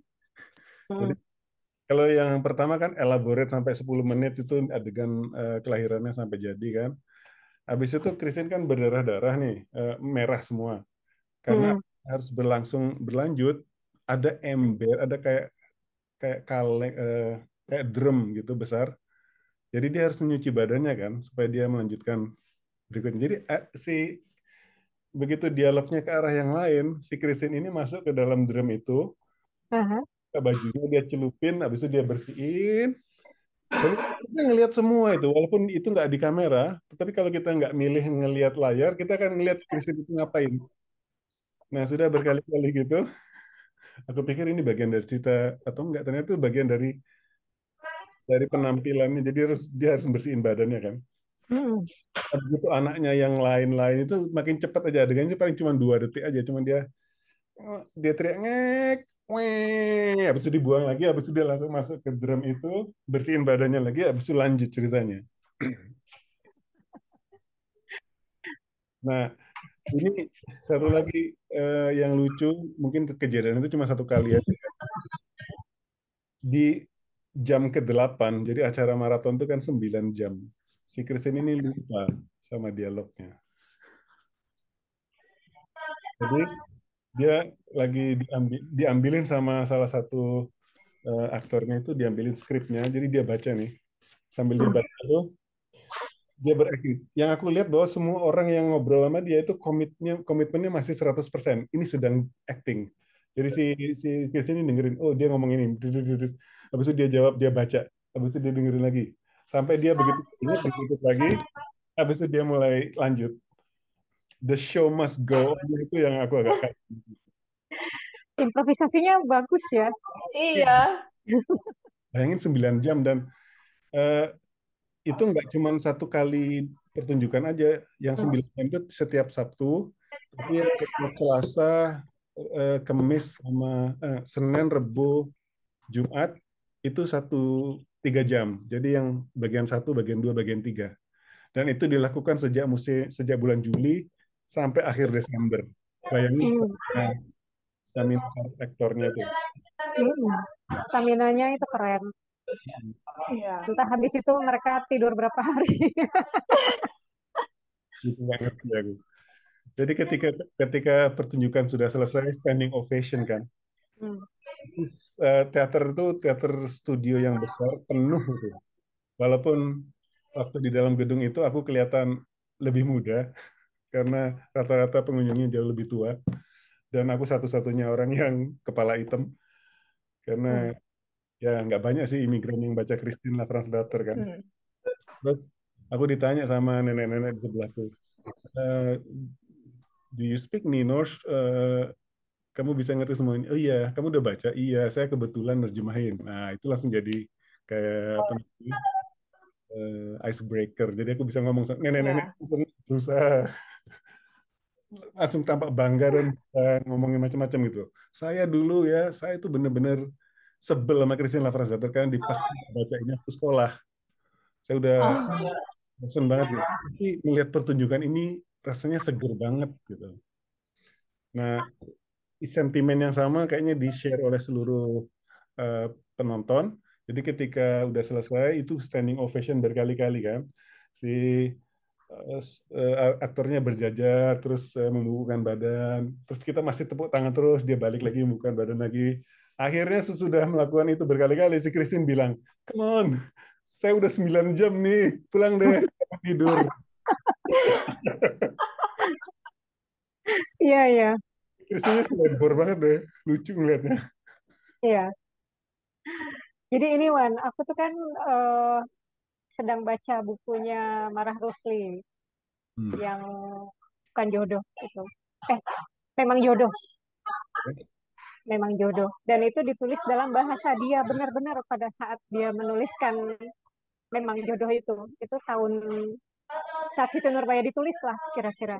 Bahasa pujangga baru gitu ya. Iya, bahasa pujangga baru. Nah, kan kalau Kristen itu kan juga ditulisnya dalam bahasa Norwegia yang seperti itu kan, pada zaman itu kan. Jadi aku bisa ngebayangin kamu tuh nerjemahinnya, bacanya membosankan atau gimana, karena kan bertele-tele, berbunga-bunga gitu. Jadi ya, aku si Christy Giri Unset ini kan kelahiran 1888, terus dia nulis buku ini kalau nggak salah tahun 1920-an lah. Tetapi buku ini temanya 1800 ya. Jadi ada itu campuran Lid. Dia bahasa Norwegia itu kan atau negara Norwegia itu kan dulu bagian dari Denmark, habis itu Swedia atau Swedia dulu terus Denmark. Jadi secara tulis bahasanya itu lebih dekat ke bahasa Denmark seperti bahasa Indonesia sama Malaysia gitu lah. Jadi si Sigrid Undset ini pun lahir di Denmark. Hmm. Jadi ada nuansa-nuansa Denmarknya itu.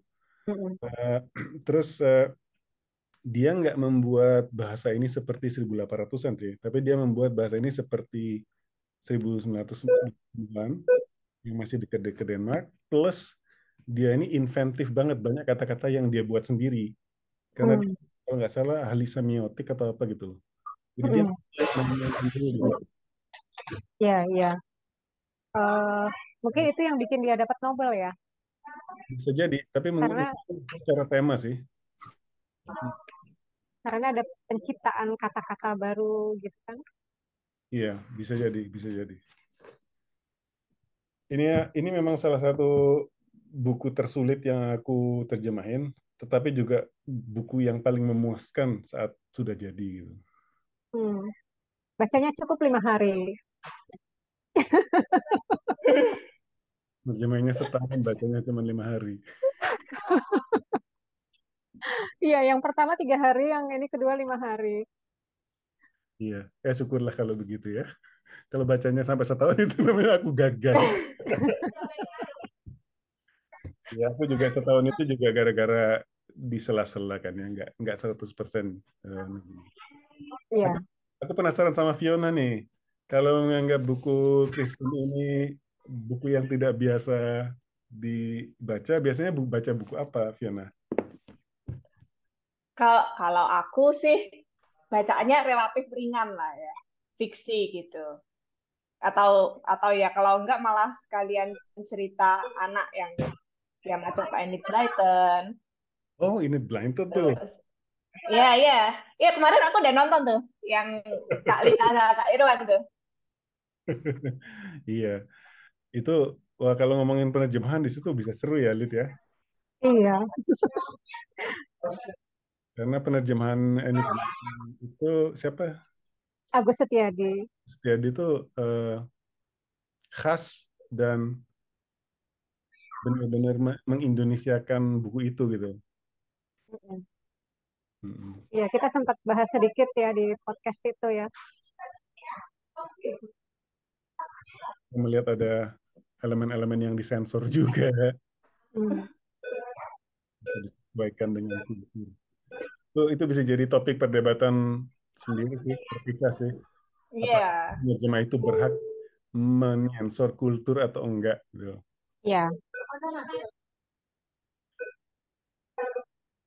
Kalau aku sukanya kalau yang zaman dulu adalah kalau misalnya ada satuan uang itu tuh dirupiahkan. Jadi Hmm. aku suka itu karena maksudnya oh tahu misalnya ini di saat buku itu keluar ini tuh senilai seberapa gitu. Eh, Hmm. Jadi kebayang ya uang jajan kami dulu berapa? Ya kalau yang sekarang tuh rata-rata kayaknya nggak diterjemahin ya kayaknya ya. Jadi Hmm. masih dalam satuan.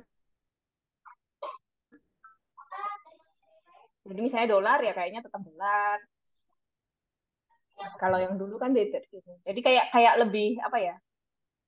Lebih dekat gitu rasanya. ya. Hmm. Kalau itu menurut aku sih pilihan individu penerjemahnya kali ya. Ya, ya. Kadang-kadang pilihannya bisa cocok, bisa enggak juga. Betul, betul, betul. Dan pembacanya juga Nah, preferensi pribadi. nah setelah dihasut terpaksa baca buku ini berubah nggak seleramu? Kira-kira Eh, nyari. kalau kalau kalau aku sebenarnya ini sih aku semuanya aku baca dan maksudnya semua genre aku baca. Cuman memang preferensi pribadi adalah fiksi. Cuman apapun genrenya ya, ketika aku membaca penerjemahan yang bagus, kayak untaian kalimat-kalimat yang indah itu aku suka sekali. Gitu. Ya. Hati-hati Irwan terbang ya. Aku mau nanya sedikit nih, proses setelah udah berapa lama jadi desainer sampul buku? Aku dari tahun 2018 ya, kayaknya 2018 akhir. Tapi ya, memang aku lulusan DKV desain. Oh, dari Ya, mana? oh, Semarang. Oh, Semarang. Ya, Semarang, Unika. Udah berapa buku sejauh ini? Puluhan aja sih, belum ratusan. Belum ratusan. Ya, sih baru puluhan. Terus apa yang ada nggak kisah-kisah yang bisa di-share yang paling unik ketika mendesainnya atau membaca bukunya? Kalau aku semuanya tuh punya cerita sendiri dan aku kayak setiap aku membaca buku baru itu aku selalu mendapat kayak pengetahuan baru itu yang aku suka. Kayak misalnya buku ini ya. Ini kan dia ada diceritain kayak waktu pertama si Christine ke rumahnya yang di Sabi ini, oh ternyata mereka tidurnya itu alasnya itu jerami gitu kan. Terus tempat makannya itu ternyata nggak kayak kita sekarang pakai meja yang sudah permanen, mereka ternyata ada kaki meja sendiri. Lalu ya mejanya di daun mejanya Gantung. ditaruh, terus setelah itu digantung. Jadi kayak wah aku dapat pengetahuan baru gitu. Setiap bikin buku setiap desain sampul pasti seperti itu. Wah, itu jeli loh. Karena aku juga merasakan itu bahwa kalau kita mikir yang kita sebut kata rumah, itu bayangan kita kan eh, sebuah tempat tinggal. Atau kalau kata gedung, itu artinya tempat tinggal yang bisa terdiri dari beberapa sekat-sekat gitu kan. Sementara di Christine ini, kata hus atau rumah, itu bisa cuma satu gedung, satu ruangan yang practically satu gedung juga. Jadi di dalam tanah itu, sepetak tanah itu ada beberapa gedung kecil-kecil dan setiap gedung itu beneran cuma satu ruangan. Jadi kata ruangan dan kata rumah itu sering interchangeable. Kalau Mm-mm. jadi aneh. Saya mau pergi ke ruang mana, kalau kita mikirin kata ruang, itu tandanya kita ada di dalam satu gedung masuk ke sekat-sekatan ruang itu kan. Ya. Sementara di teks buku ini kadang-kadang kalau kita menyebut satu ruang itu mengacu kepada rumah gitu, kepada Mm-mm. bentuk gedung. Dan mereka juga punya kebiasaan ternyata kalau di gedung di ruang tamunya atau gedung yang buat tamu, mereka bisa tidur bareng rame-rame kan di situ. Ya, ya, ya. Yang itu kebiasaan kalau mereka lagi ada pesta terus tidurnya jadi bareng gitu. Dan itu masih terbawa Ya. sampai sekarang sih. Oh, apa Oh, sih? Kalau mereka biasanya tuh kalau di sini ya, kalau di Norway ya, aku lagi nggak di Norway soalnya. Kalau mau party, yang namanya party buat mereka itu kan mabuk sampai mabuk gitu ya. Dan biasanya kalau party itu dan harga alkohol itu kan mahal banget. Harga alkohol yang ada di tempat-tempat surfing atau di bar dan sebagainya itu mahal banget. Jadi yang mereka lakukan adalah mereka kumpul-kumpul dulu di satu tempat yang di salah satu tempat orang yang akan pergi itu. Terus mereka udah beli alkohol di tempat yang lebih murah. Jadi udah mabuk duluan sebelum berangkat gitu. Jadi sampai di sana tinggal nambah dikit udah mabuk lagi. Nah terus kalau udah mabuk kan nggak bisa nyetir. Jadi dia akan kembali lagi ke rumah grup yang tadi itu, yang mobilnya ditaruh di situ semua. Jadi malam itu mereka akan tidur di situ. Jadi mirip-mirip lah kebiasaannya sama party-party di zaman Kristen itu. Because they are mabuk, mereka tidur sembarangan aja di dimanapun mereka bisa tidur. Ternyata masih ada yang terbawa sampai sekarang ya, kebiasaan.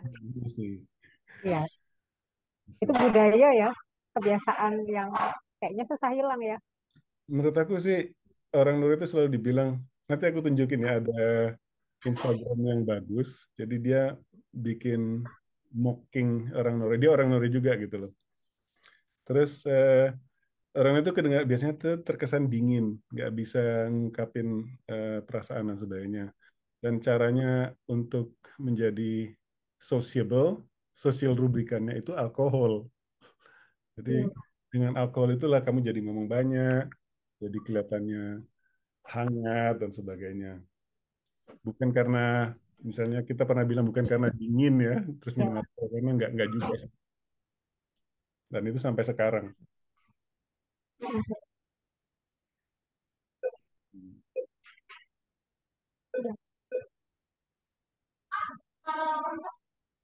Itu kalau di Indonesia seperti rokok ya, mungkin kadang buat kenalan tuh minta korekkan korek api gitu. Tapi nggak bisa kayak di sini buat malakin orang. Lid. Nggak tahu. Iya, Ya. Tapi ya, gitu. iya. Tapi buatku Sigri Unset nih hebat ya. Jadi dia bisa kan itu settingnya 19 18-an ya. Hmm. Nah, dan dia menuliskannya itu kan di tahun 1920-an. Tapi feel deskripsi keadaan di tahun 18-an itu dapat banget gitu. Iya. Aku kan ngebayangin risetnya dari mana gitu. Dia dapat bacaan karena pada masa itu kan belum ada internet kayak sekarang kan. Kita sekarang tinggal lihat aja di Google Lens gitu, di Google Foto atau di mana. Kalau mau lihat sesuatu di Soho gitu kan bisa kelihatan kaki lima ini ada di mana gitu. Pada Se- masa itu ya. Sebenarnya aku ada rencana nih, cuman aku tuh bukan orang yang pinter bikin videografi ya. Jadi ada namanya di sini tuh Folk Museum. Folk Museum itu kalau kita masuk ya dari gerbangnya terus belok ke kanan, itu kita akan ngeliatin bentuk kehidupan dalam arti tempat tinggal dan sebagainya, mulai dari Hmm, Middle Age sampai modern. Kalau kita kelilingin itu sampai modern. Nanti menurut hmm, aku ada setelah yang bagian Middle Age itu ada rumah-rumah yang kira-kira seperti itulah rumahnya Kristen yang misalnya ada terapi, ada lubang di atas di ruang tengah tungku. ya buat tungku, yang tungku itu bisa juga buat memasak atau buat menghangatkan sekaligus gitu. Tapi kayaknya aku udah kirimin gambar satu ke kami ya, Lid ya, yang soal itu. Hmm, hmm. Jadi kalau ngelihat itu bisa kelihatan gambaran rumah di zaman-zaman Kristen itu seperti apa. Kadang-kadang ada yang Iya, ruang untuk masaknya di luar gitu kan, jadi harus keluar rumah untuk pindah ke sana ngambilin makanan gitu. iya. Itu gara-gara pintu ya. Kalau nggak salah kamu terus kirimin aku gambar itu. Itu yang di sana Iya, itu. aku tanya, jadi ada ini Fiona. Iya, pintu yang tergantung di dinding gitu. Aku kan jadi mikir pintu yang tergantung di dinding tuh yang seperti apa gitu. Ah, Ya mungkin Irwan juga susah menerjemahkannya gitu. Iya, aku sih Aku sih gimana, Kak? aku ngebayanginnya seperti pintu lumbung itu model barn door itu kan, yang ada rel di atasnya itu, terus pintunya digantung kan, bisa digeser kiri kanan itu. Iya, kamu ngebayangin yang itu ya waktu dia bisa ngelihat orang yang mau nawan dia, terus dia nyuruh si anaknya itu pergi cepetan bawa surat ini ke si anak buahnya. Itu kan Ya, ada gedung yang dia naik ke atas tangga atau dia turun gitu kan. Ya, iya. itu sama seperti gambarnya Fiona lah. Kita nggak dikasih mata, jadi terserah yang Mm-mm. Membayangkan. iya. Menurut aku Sigrid Undset banyak melakukan itu juga. Dia nggak bener kayak yang soal politik itu dia nggak beneran tahun sekian si raja ini enggak. Dia tuh hmm. sketsa-sketsa kira-kira aja gitu loh. Iya, tapi kita jadi dapat gambaran kan antara Swedia dan Denmark dulu Iya, perebutan kekuasaannya kayak apa gitu kan. iya. Dan kita jadi bisa mengira, oh ini sebenarnya setting tahunnya tahun ini nih gitu. Mm-mm. Itu udah berapa kali.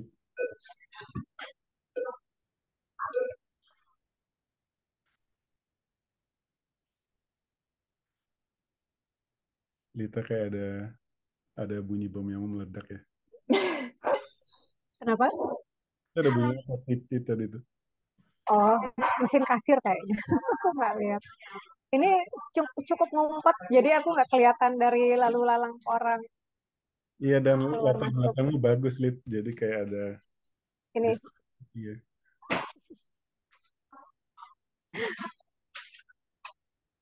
Sekarang kita berandai-andai ya, karena aku juga belum tahu. Kira-kira apa yang terjadi di buku ketiga? Harapanmu apa? Arlan jadi raja. Aku tadi sudah kasih spoiler satu karena aku udah tahu ya. Anaknya banyak. Ya, anaknya belum selesai yang sekarang ini, kan ada anak lagi. Hmm. Dan anaknya itu kan ada anak yang namanya Lafrance karena dia menggantikan Lafrance. Nanti nama anaknya yang terakhir itu juga ada deh. Hmm. Iya kan sempat tercetus juga kan percakapan anaknya yang ngomong gitu kan, bapakku akan jadi raja gitu. Tapi gini ya, eh, kalau pernah baca Wikipedia-nya soal Christine Lavransdatter ini kan sebuah karya yang menggambarkan kehidupan perempuan Norwegia di zaman abad pertengahan. Jadi mulai dari Hmm. lahir gitu kan. Nah, berarti kita bisa memprediksikan trajektorinya dia ini kan. Nanti Chris Hmm. eh, di masa tuanya kayak apa gitu. Kira-kira bakal ada keseruan lagi atau enggak gitu ya.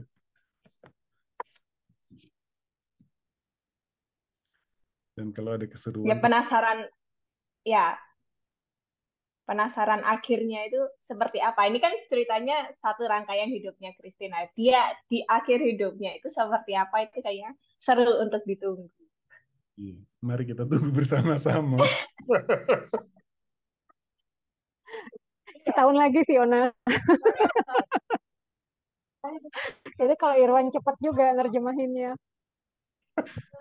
Dia udah pesimis aja tuh, Fiona.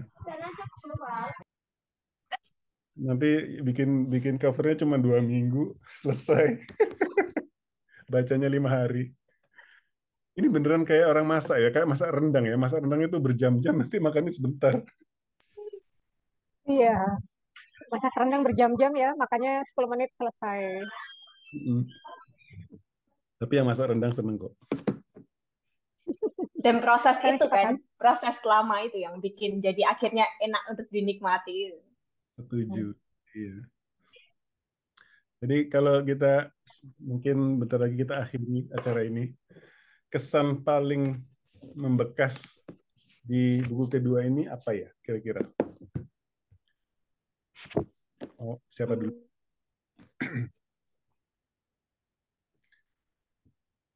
Kalau aku ngerasanya kayak ya ini buku tentang kisah kehidupan manusia yang sangat realistis gitu. Aku ngerasanya gitu. Jadi kayak eh, ketika kita membaca buku ini ya kita nggak ngerasa hidup itu hitam dan putih, tapi kita tahu ya semuanya itu pasti ada naik turun Hmm, hmm. gitu sih. Setuju, setuju. Perlu dibaca oleh cewek-cewek Antara bucin. supaya nggak terlalu mimpi-mimpi gitu. Oh, oke. Kalau kamu mimpiin Simon atau Ireland? Oh, itu dua-duanya susah ya. Dia juga membayangkan kalau jadi Christine misalnya ya, itu pilih yang mana? Kayak kayak dua-duanya tuh ada plus minusnya gitu. Jadi ya pengarangnya ini Sigrid Undset ini membuat kalau dia milih Erlen juga ada positif negatifnya, tapi kalau misalnya dia sama Simon juga ada positif negatifnya. Jadi nggak ada pilihan yang pasti membuat dia bahagia. 100% tuh nggak ada. Iya, iya.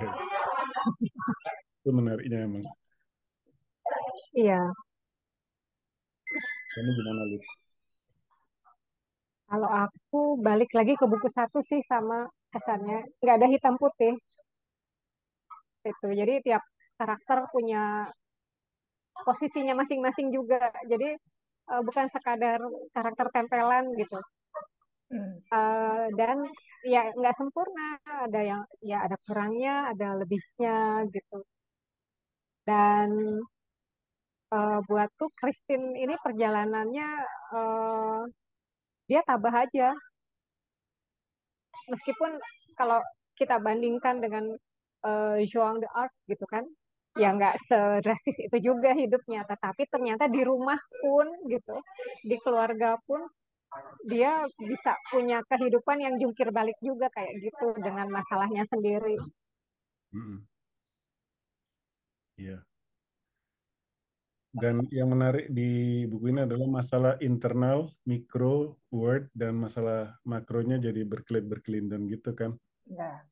Iya, Dan juga semua ya. tokoh-tokohnya itu diuji bagaimana menjadi peran-peran di dalam dunia internal tadi dan di dunia yang eksternal tadi. Kadang-kadang ada yang matching, kadang-kadang di dunia eksternal lebih bagus daripada yang internal dan sebagainya. Hmm, iya sih. Kalau disuruh milih antara Simon atau Erland, aku kayaknya tetap milih Erland. Kenapa, Lid? Hmm, buatku nggak tahu sih soal selera ya.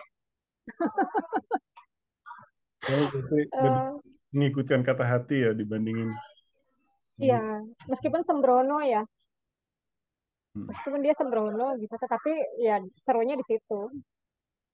iya, aku setuju. Aku setuju. Dan apa namanya? eh, Seperti kita bilang tadi, ada perkembangan karakternya itu kan, bahwa si Simon itu akhirnya ada sifat-sifat ke-Erlendan juga yang dia jantan juga ketika dia membela, eh, dia berusaha melakukan sesuatu gitu kan. Sementara kita lihat juga Erlen itu sempat juga kekanak-kanakan di sisi-sisi yang lain, bahwa dia kadang-kadang merindukan lebih baik saya dihantam sama masa-masa yang pagan itu daripada saya harus ngurusin anak-anak yang bising ini. Dan waktu waktu ngomongin di teater tuh ya si Erlen ngomongin kayak gitu tuh ketawa semua orang loh.